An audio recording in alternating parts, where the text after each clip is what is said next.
This is your website, and a lot of the websites we see have what we call an H1 tag, which is your header 1 tag, and you hear us talk about that all the time. The problem is that a lot of the brands we meet have a H1 that looks something like welcome to Chris's mustache store or whatever, right? And that's great if you want to rank for maybe mustache store or Chris's, right? But this is also going to be already on chrissmustache.com, right? So this is information that we already know. So using this in your H1 is not particularly helpful. And we see this all the time. And it makes a lot of sense, right? You go, here's my store, here's my big headline. My headline is, welcome to my store. Come start shopping with me. But what it's missing and what makes up a really good headline is what we call the 4 pillars of brand, right? So when we look at a brand, we look at the 4 brand pillars. And the first pillar here is what we call your story, right? And this is about you. This is you as the brand. This is your unique expertise, right? Your history, what inspired you to start the business in the first place, all the stuff that makes you, you, right? What problem are you trying to solve, right? So this is problems. This is why, right? Why this business? Why this time? Why this industry? Some sort of resonant, right? Way to resonate with the customer, right? So you started this business to solve a problem that other people had. That's the why, because there was a problem. Maybe you built a product that solves a problem.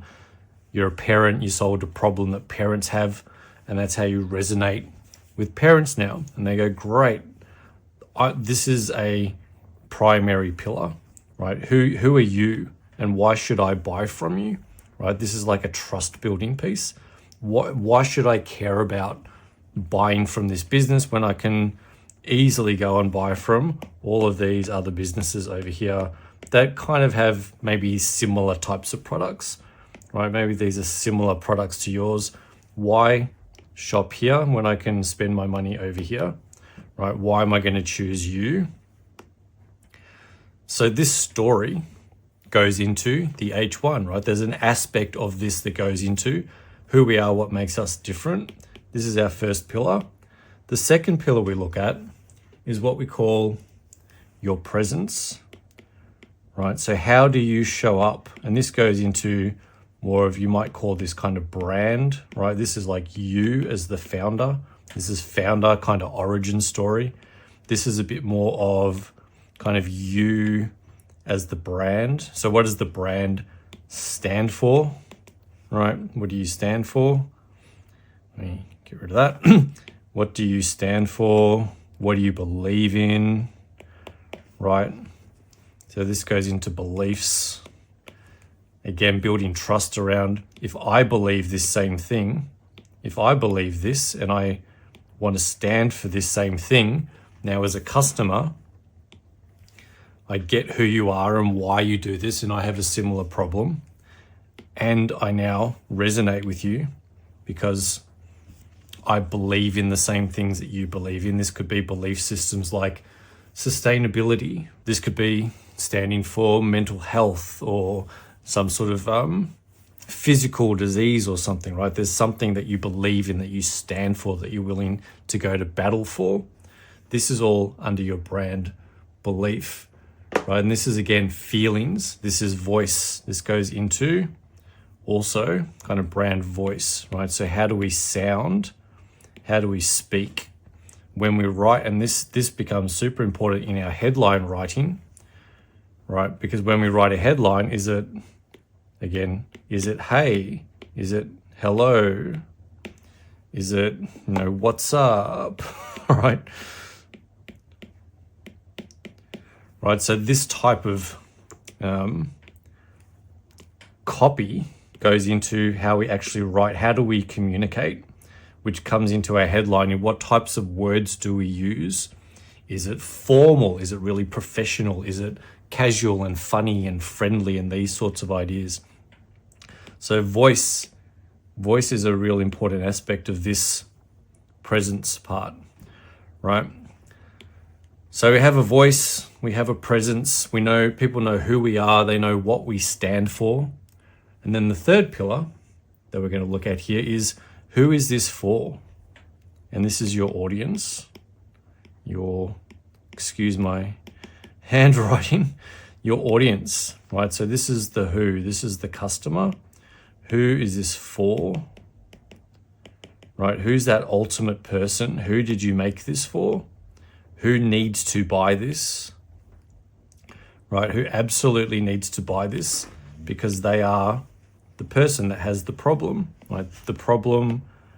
This person has that problem, right? So we're going to connect this problem to a specific person that has that problem, that believes the same things that you believe, have a similar sort of worldview, like how you communicate, they like how you sound, and they understand why you're doing what you're doing, right?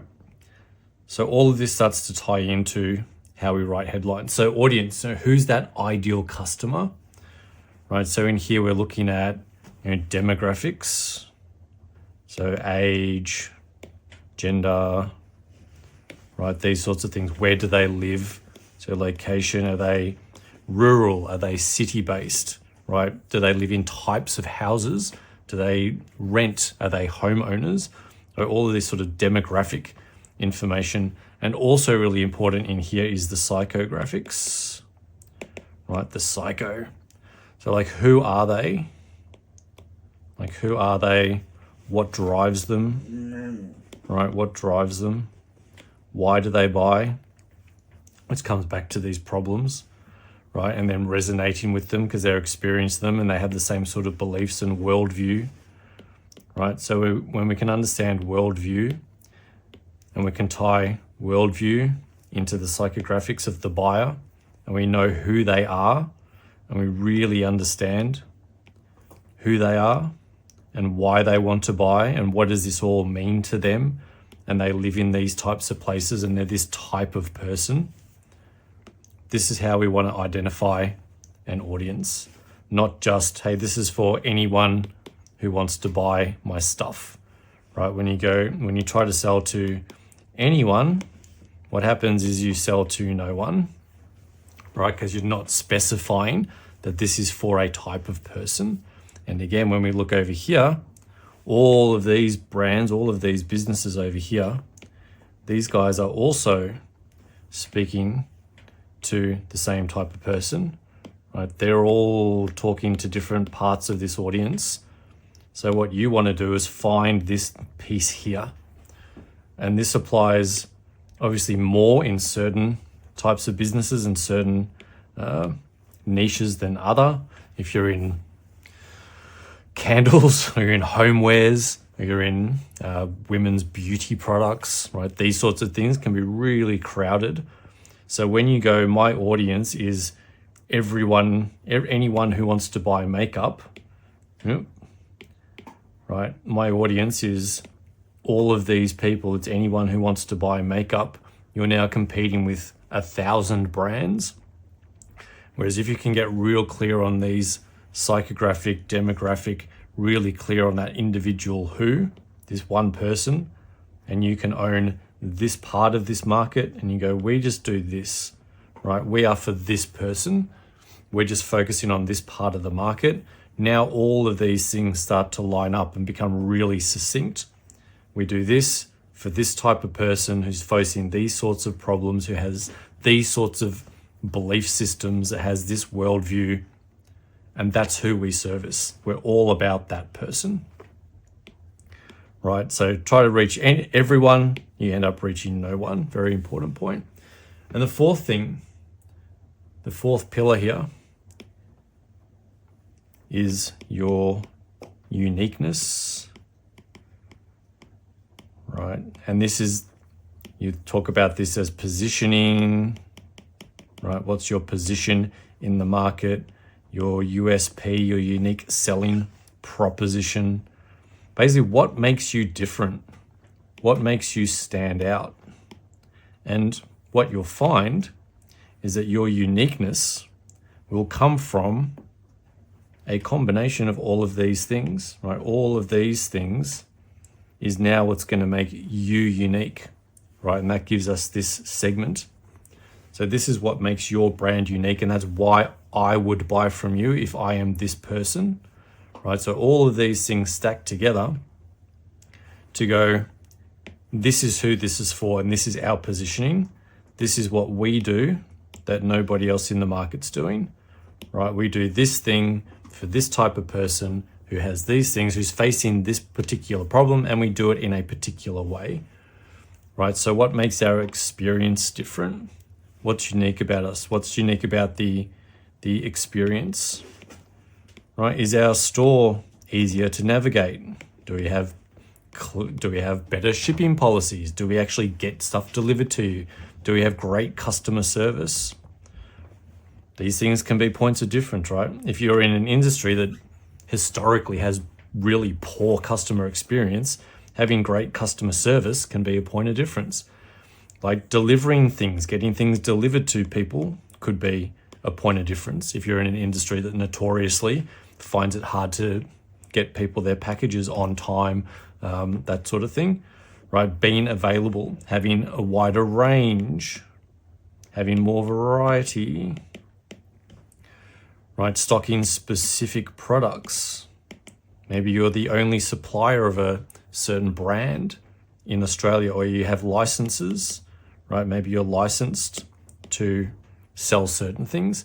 So all of these types of things become your uniqueness, right? And even if none of these things are unique, it might be what you might call a unique mechanism, right? And a unique mechanism might be in your fulfillment. Again, your logistics is like how you deliver, right? Or what you deliver, or when you deliver. Maybe you deliver on weekends, or you do rush orders, right? Or your stuff's always available, right? So all of these things can be a unique mechanism, as well as we go to high quality products. They're Australian based. These sorts of things, right? They're Australian made, Australian manufactured, features, benefits, right? And obviously in here we have features and benefits. But the important thing with features and benefits is we want to be more in this benefits area than in the features, right? We want to say, hey, we've got a wide range, but what that means, right? What that means, and the benefit is what that means. That means that you can always find what you're after, right? So what does the benefit, what does the feature mean to someone? And that is the benefit. And this goes into other sections on the website like trust icons, and you'll hear us talk about trust icons all the time. Right, so this very, very simple diagram. So when we add this in and we have these 4 pillars, your story, your presence, your audience, and your uniqueness, this gives us a mechanism for writing a headline that touches on all of these things and becomes really unique. So it's not, hey, welcome to my business and here's my business name. It's, if you're looking for 100% ethical, single source coffee beans, we are the place for you, right? So something like this is a feature / benefit. It's 100% ethical. It's single source. It's coffee, and it's coffee beans. And maybe we might add for the home barista, right? Something like that. Again, this is quite a long H1, but something like this, right? Now we're touching on who it's for. So this is for the home barista. So we know that our audience, our perfect buyer, is a home barista, right? They're not a professional, but they're also not just someone who's making coffee. There's someone who believes in having that cafe experience at home. They believe that they are a barista, right? They want that experience of handcrafting their own coffee. They don't just want to pour grains in the thing in their cup, put some hot water on, stir it, and add a bit of milk, right? They want to create that home barista experience. So if we can use a word in our H1 like home barista, that's who it's for. They're after coffee beans or coffee grinds, right? They want it to be ethical. They want single source, because that again ties into the barista. They don't just want crappy coffee from Safeway, right? They want high quality single source. They want it to be ethical. This is maybe this might be the keyword, which is kind of getting into the science of headline writing, which we won't go too much into, but we also obviously need to incorporate keywords in this that people are actually searching for. So people might be searching, the keyword might be single source coffee beans, might also be ethical coffee beans, right? So we're also kind of hitting keywords with this type of headline. So this type of headline is going to perform way better from a conversion perspective, from an SEO perspective. Google's going to understand what the site's about. But most importantly, your visitors, your browsers are going to land on the website and they're going to go 100% ethical. Yes, that's what I'm after. I want single source. Yes. I want coffee beans. Yes. And I want the home barista experience. So we go, yes, yes, yes, yes. Right. And you see Paul do this all the time on all of our weekly workshops, right? We want people to hit the website, and before they scroll, before they have to do anything, in their mind, they're going, yes, yes, yes, yes. This is for me. This matches my worldview. This matches who I am, what I believe in, what I stand for, what I'm looking for from a brand, from a business. So when you can write a headline like this, it's going to have much better performance for you.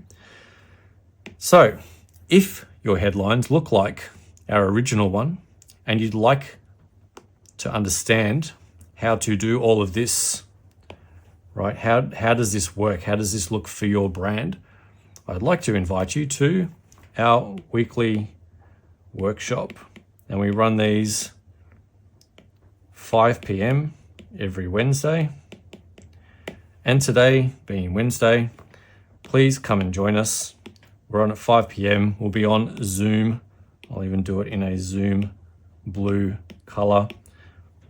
So if you're looking at this video and you see this, let me know. I will drop you a link to come and join us, jump on Zoom, and we'll do this for your brand. This is what we do on these workshops, right? We open up businesses, we look at brands, we look at your headlines and we go, does it do all of this stuff?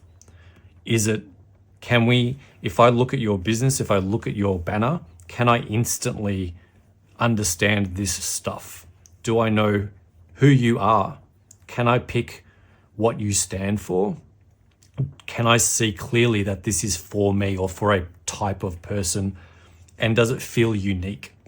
Right? Does it feel like there's a positioning, some feature, some benefit, a mechanism here that feels different to all of these 1,000 other businesses that I may have dealt with in the past?